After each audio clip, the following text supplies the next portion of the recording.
15 जून 2015 रात के ठीक 12 बजे पूरा जगन्नाथपुरी शहर अंधेरे में डूबा हुआ था। लेकिन यह कोई साधारण बिजली कटौती नहीं थी। यह फैसला सोच समझ कर लिया गया था और इसका कारण भगवान जगन्नाथ मंदिर के गर्भगृह में एक बेहद गुप्त और रहस्यमयी प्रक्रिया चल रही थी। उस रात भगवान कृष्ण का असली दिल प्राचीन मूर्ति से निकाला जा रहा था और उसे एक नई मूर्ति में स्थापित किया जा रहा था। पूरे शहर को अंधकार में रखना इस प्रक्रिया का एक अनिवार्य हिस्सा था और इसे देखने वाले एकमात्र व्यक्ति ने जो खुलासा किया वह आपको झकझोर कर रख देगा। लेकिन सवाल यह है कि आखिर ऐसा क्यों किया गया? और सबसे बड़ा सवाल, क्या वाकई भगवान कृष्ण का दिल 5000 साल से भी ज्यादा समय तक संरक्षित रह सकता है, या यह एक प्राचीन उन्नत उपकरण है जो मांस और मांसपेशियों से नहीं बना? जगन्नाथ मंदिर के नियम और कानून इतने सख्त हैं कि इस पवित्र स्थान में पूर्व प्रधानमंत्री इंदिरा गांधी, रविंद्रनाथ टैगोर, आंबेडकर और महात्मा गांधी जैसे बड़े व्यक्तियों को भी प्रवेश की अनुमति नहीं दी गई। लेकिन ऐसा क्यों? और 500 साल पुराने भविष्यमालिका ग्रंथ में इस मंदिर के बारे में ऐसा क्या लिखा गया है जो कहता है कि जब यह मंदिर पानी में डूबेगा तब पूरी दुनिया का विनाश होगा? आखिर वह दिन कब आने वाला है?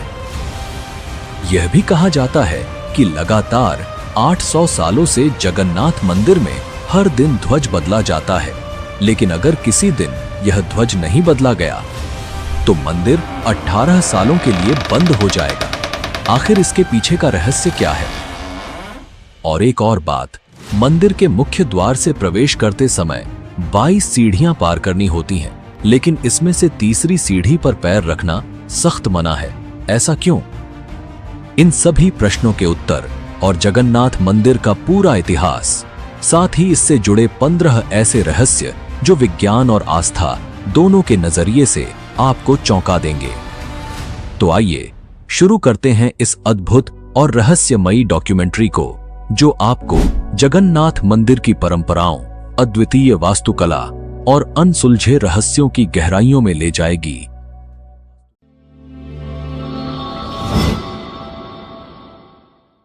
आपने YouTube पर जगन्नाथ मंदिर के रहस्यों के बारे में बार बार एक ही बातें सुनी होंगी, जैसे ध्वज का हवा की विपरीत दिशा में लहराना, समुद्र की ध्वनि का न सुनाई देना, मंदिर के गुंबद की छाया का न दिखना और यहां तक कि मंदिर के ऊपर से पक्षियों का न बैठना।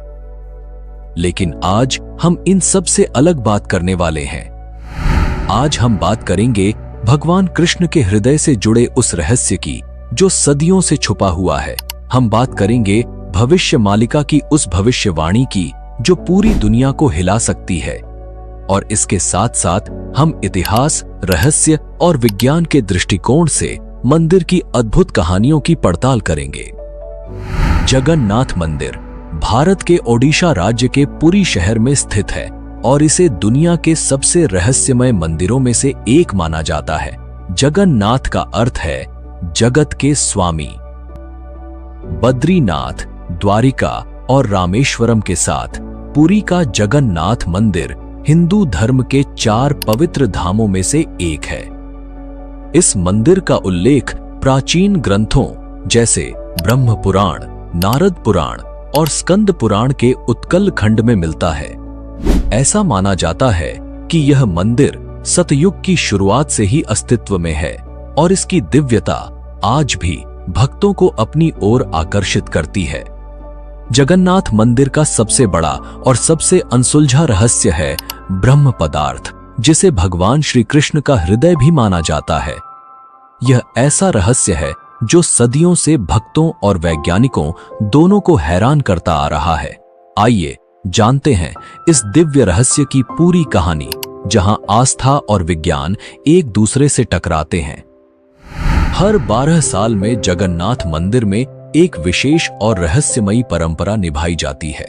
इस प्राचीन परंपरा के तहत भगवान जगन्नाथ, बलभद्र और सुभद्रा की लकड़ी से बनी पुरानी प्रतिमाओं की जगह नई प्रतिमाओं को स्थापित किया जाता है। लेकिन इन पुरानी प्रतिमाओं में मौजूद एक दिव्य तत्व को संभालकर नई प्रतिमा में स्थानांतरित किया जाता है। इसे ब्रह्म पदार्थ कहा जाता है। यह रिचुअल इतना पवित्र और गुप्त होता है कि इसे निभाने के लिए कई कड़े प्रबंध किए जाते हैं। इस रात पूरी शहर की बिजली पूरी तरह काट दी जाती है। हर जगह अंधेरा कर दिया जाता है। मंदिर की सुरक्षा सीआरपीएफ के कमांड में रहती है और किसी भी व्यक्ति का मंदिर के अंदर आना जाना सख्त मना होता है। इस प्रक्रिया को केवल मंदिर के मुख्य पुजारी ही संपन्न करते हैं, लेकिन उन्हें भी ब्रह्म पदार्थ का रहस्य जानने की अनुमति नहीं होती। इसलिए उनकी आंखों पर पट्टी बांधी जाती है और हाथों में मोटे दस्ताने पहनाए जाते हैं। यह सब इसलिए ताकि वे ना देख सकें और ना ही महसूस कर सकें कि ब्रह्म पदार्थ वास्तव में क्या है। कुछ पुजारियों ने अपने अनुभव साझा करते हुए बताया है कि जब मैंने इस ब्रह्म पदार्थ को छुआ तो मुझे एक अनोखी और शक्तिशाली ऊर्जा का अनुभव हुआ। ऐसा लगा जैसे मेरे हाथ में कोई जिंदा चीज थी जो किसी खरगोश की तरह उछल रही थी। लोगों का मानना है कि यह ब्रह्म पदार्थ और कुछ नहीं बल्कि भगवान श्री कृष्ण का धड़कता हुआ दिल है, जो आज भी 5000 सालों के बाद जीवित है। अगर आप हमारे चैनल पर पहली बार आए हैं तो इसे सब्सक्राइब करना न भूलें और वीडियो को लाइक जरूर करें। हम सबके मन में यह सवाल जरूर उठता होगा, आखिर भगवान श्री कृष्ण का हृदय यहाँ कैसे आया और क्या यह सचमुच संभव हो सकता है? इस अद्भुत रहस्य को समझने के लिए हमें समय के पहियों को घुमाना होगा और जाना होगा 3102 ईसा पूर्व में, यानी करीब 5000 साल पहले। एक ऐसा समय जब भगवान श्री कृष्ण ने अपनी लीला समाप्त कर इस पृथ्वी से विदा ली। महाभारत युद्ध के बाद कुरुक्षेत्र की धरती पर फैले लाखों शव और कौरवों के विनाश ने हर व्यक्ति को झकझोर दिया। इसी विनाश के लिए गांधारी ने भगवान श्री कृष्ण को दोषी ठहराया। अपने 100 पुत्रों की मृत्यु के शोक में डूबी गांधारी ने कहा, हे कृष्ण, जैसे मेरे पुत्रों का वंश समाप्त हो गया, वैसे ही तुम्हारा यादव वंश भी आपसी लड़ाई में नष्ट हो जाएगा और 36 वर्षों के भीतर तुम्हारी द्वारका समुद्र में समा जाएगी। 36 वर्षों बाद गांधारी का यह श्राप सत्य साबित हुआ। यादव वंश में आपसी झगड़े और क्रोध में लिपटे एक दिन नशे में चूर यादवों ने एक दूसरे को मारना शुरू कर दिया। इस घटना के बाद द्वारका समुद्र में डूब गई। यह विनाश स्पष्ट संकेत था कि भगवान श्री कृष्ण का पृथ्वी पर समय समाप्त हो चुका है। अगर आपको भगवान कृष्ण की द्वारका नगरी कैसे डूबी और इसके पीछे छिपे रहस्यों के बारे में जानना है तो वीडियो के डिस्क्रिप्शन में दी गई लिंक पर क्लिक करें। वहां आपको पूरी कहानी विस्तार से जानने को मिलेगी। भगवान श्री कृष्ण जंगल की ओर चले गए। वह एक पीपल के पेड़ के नीचे ध्यानमग्न हो गए। तभी जरा नामक एक शिकारी ने उन्हें हिरण समझकर तीर चला दिया। तीर उनके पैर में लगते ही जरा को अपनी गलती का एहसास हुआ। वह माफी मांगने भगवान के पास पहुंचा। श्री कृष्ण ने मुस्कुराते हुए कहा, डरो मत, यह सब मेरी लीला का हिस्सा है। त्रेता युग में तुम राजा बाली थे। मैंने राम अवतार में तुम्हें छल से मारा था और अब उसी कर्म का परिणाम है कि आज तुम मेरे लिए मृत्यु का माध्यम बने हो। इसके बाद श्री कृष्ण ने योग निद्रा में लीन होकर इस भौतिक संसार को त्याग दिया। जब अर्जुन को इस दुखद समाचार का पता चला तो वह तुरंत पहुंचे और भगवान का अंतिम संस्कार किया। लेकिन चमत्कार हुआ। भगवान का पूरा शरीर पंच तत्व में विलीन हो गया, सिवाय उनके हृदय के। यह हृदय धड़कता हुआ और ऊर्जा से भरपूर जलने से बच गया। यह दिव्य हृदय, जिसे बाद में ब्रह्म पदार्थ कहा गया। अर्जुन ने भगवान कृष्ण के दिव्य हृदय को एक लकड़ी के मंच पर रखा और उसे पवित्र नदी में प्रवाहित कर दिया। यह दिव्य हृदय नदी में बहता हुआ लंबे समय बाद ओडिशा के महानदी तट पर पहुंचा। उस स्थान पर एक सब्र जनजातीय समुदाय रहता था। इस जनजाति के मुखिया थे विश्ववासु। जब उन्होंने इस दिव्य हृदय को लकड़ी के मंच पर तैरते हुए देखा तो वह चकित रह गए। इस हृदय से एक दिव्य चमक निकल रही थी। विश्ववासु ने तुरंत इसकी दिव्यता को पहचाना और इसे नील माधव के रूप में पूजना शुरू कर दिया। उसी समय मालवा राज्य के राजा इंद्रद्युम्न, जो भगवान विष्णु के परम भक्त थे, ने भगवान नील माधव के दर्शन करने की प्रबल इच्छा व्यक्त की। उनकी यह खोज आगे चलकर भगवान जगन्नाथ मंदिर के निर्माण की आधारशिला बनी। लेकिन आगे बढ़ने से पहले इस वीडियो को एक लाइक करके चैनल को सब्सक्राइब जरूर कर लीजिए, क्योंकि ये आपके लिए 1 सेकंड का काम है, लेकिन इससे हमारी काफी बड़ी मदद होती है। मालवा के राजा इंद्रद्युम्न भगवान विष्णु के परम भक्त थे। एक रात भगवान विष्णु ने सपने में दर्शन देकर आदेश दिया कि वह उनकी दिव्य मूर्ति नील माधव को ढूंढे और उनके लिए एक भव्य मंदिर का निर्माण करे। भगवान ने संकेत दिया कि यह मूर्ति नीलांचल की एक गुफा में छिपी हुई है। राजा ने अपने ब्राह्मण पुजारी विद्यापति को नील माधव की खोज के लिए भेजा। कई दिनों की कठिन यात्रा के बाद विद्यापति ने आदिवासी मुखिया विश्ववासु के बारे में सुना, जो एक गुफा में छिपी इस दिव्य मूर्ति की पूजा करता था। विद्यापति ने नील माधव की पूजा की अनुमति मांगी, लेकिन विश्ववासु ने इसे अपनी जनजाति का रहस्य बताते हुए मना कर दिया। विद्यापति ने तब चालाकी से उनकी बेटी ललिता से विवाह कर लिया और इस प्रकार विश्ववासु का विश्वास अर्जित किया। ललिता के माध्यम से विद्यापति ने विश्ववासु को मनाया और उसे गुफा तक ले जाने के लिए राजी कर लिया। यात्रा के दौरान विद्यापति ने चुपचाप रास्ते में सरसों के बीज गिरा दिए ताकि वह वापसी पर रास्ता पहचान सके। जब विद्यापति ने पहली बार नील माधव की मूर्ति देखी तो वह उसकी दिव्यता से मंत्रमुग्ध हो गए। तुरंत उन्होंने राजा इंद्रद्युम्न को इस अद्वितीय मूर्ति के बारे में सूचित किया, लेकिन जब राजा गुफा पहुंचे तो मूर्ति वहां से गायब थी। विश्ववासु ने मूर्ति को छिपा दिया था, यह सोचकर कि राजा इसे अपने साथ ले जाएंगे। इस घटना से राजा इंद्रद्युम्न बेहद दुखी हुए। तभी भगवान विष्णु ने फिर से उन्हें सपने में दर्शन दिए और निर्देश दिया कि पुरी के समुद्र तट पर जाएं। भगवान ने कहा, एक विशाल नीम का पेड़ बहकर आएगा, उसी पेड़ से मेरी नई मूर्ति बनाओ। राजा ने आदेश का पालन किया और समुद्र तट पर अपने सेवकों को भेजा। वहां उन्हें वह विशाल नीम का पेड़ मिला, जिस पर भगवान विष्णु के प्रतीक शंख, चक्र, गदा और कमल उकेरे हुए थे। लेकिन इस पेड़ को उठाना आसान नहीं था। कई प्रयासों के बावजूद पेड़ अपनी जगह से नहीं हिला। अंततः आदिवासी मुखिया विश्ववासु की सहायता से यह पेड़ पुरी तक लाया गया, लेकिन कोई भी कुशल कारीगर उस लकड़ी से नील माधव की मूर्ति नहीं बना सका। कारीगरों ने राजा से कहा, हे महाराज, यह लकड़ी इतनी मजबूत है कि हमारे हथौड़े और छेनी का इस पर कोई असर नहीं होता। कृपया हमें माफ करें, हम यह कार्य करने में असमर्थ हैं। इस स्थिति से निराश राजा इंद्रद्युम्न ने भगवान विष्णु की प्रार्थना की। भगवान विष्णु राजा के सपने में प्रकट हुए और कहा, हे राजा, देवताओं के दिव्य वास्तुकार विश्वकर्मा की पूजा करो, वह यह कार्य पूर्ण करेंगे। राजा ने भगवान की सलाह मानी और विश्वकर्मा की प्रार्थना की। कुछ दिनों बाद विश्वकर्मा एक बूढ़े आदमी के रूप में प्रकट हुए और राजा से बोले, हे महाराज, मैंने सुना है कि आप एक मूर्ति बनाना चाहते हैं। राजा ने पूछा, क्या आप यह कर सकते हैं?